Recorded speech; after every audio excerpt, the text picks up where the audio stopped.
Before he was a presidential candidate, And I've been saying for years, keep the oil, don't let them have the oil. before he was a reality TV star, You're fired. Donald Trump was a New York tabloid fixture.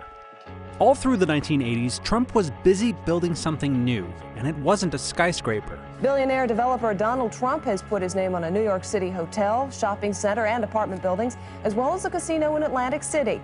And now he's going to put his name on a big piece of Eastern Airlines. Trump was creating a public persona, one that could be both funny and demeaning, arrogant and somehow in touch with the common man.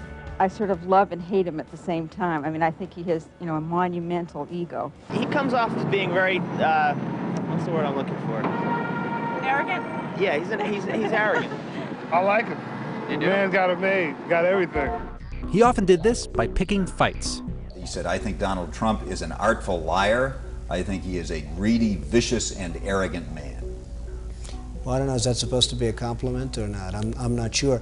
He waged a years-long battle with New York City Mayor Ed Koch. I hope that New York City has a different mayor at some point, because I think Ed Koch is a total disaster. He's been a very bad mayor for the city. He helped launch a competitor to the NFL called the U.S. Football League, and then launched a lawsuit against the NFL when the USFL failed. The jury in the case delivered its verdict.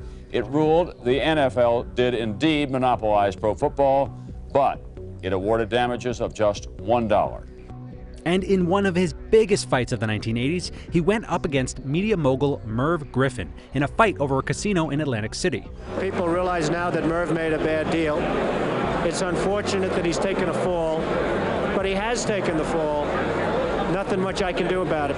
Donald loves that perception. I won. He is still, a year later standing in New York going, I won. He wants to make sure everybody in America knows he won. But the Donald Trump we know today is more than just a boastful brawler.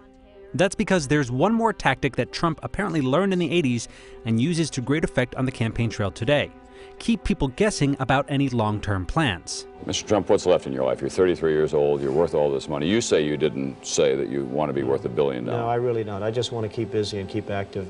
Could $1 billion buy the White House? What do you think? Well, Does I don't money think it give can. you... I know a lot of the politicians. I like a lot of the politicians. They're friends of mine.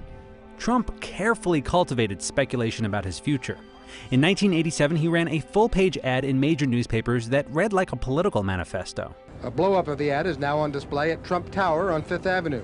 The ad was irresistible to the New York press, and the move kept Trump's name in the news. Trump has said quite seriously that he's a good enough bargainer to negotiate a nuclear disarmament treaty with the Russians. This is not a wealthy country. People think America, wealth, this and that. The Japanese are saying that. What a wealthy country. I mean, they're saying it and they're laughing. Country's losing $200 billion a year. We ought to go in, the next time they fire so much as a bullet at one of our ships, we ought to go in and take over their oil. With each of these instances, Trump refined his playbook.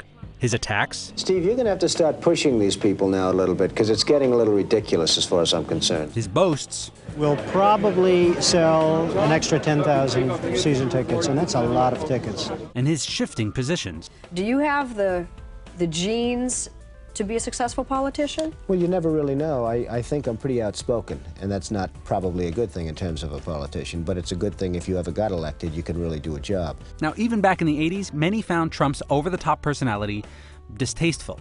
What may be most discouraging of all is that Palm Beach will accept almost anything if it's got enough money, but somehow it will not accept Donald Trump.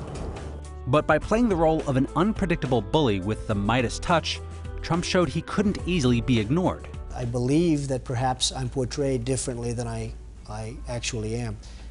I believe I'm portrayed in a rougher sense than the actual product. And I hope that's true, because I hope the actual product is a lot more mellow than the portrayal. And that may be his biggest asset of all. When people attack Trump, they reinforce the version of Trump that Trump wants people to see. And inevitably, that keeps Trump's name in the news. That doesn't matter because I'm not running for office.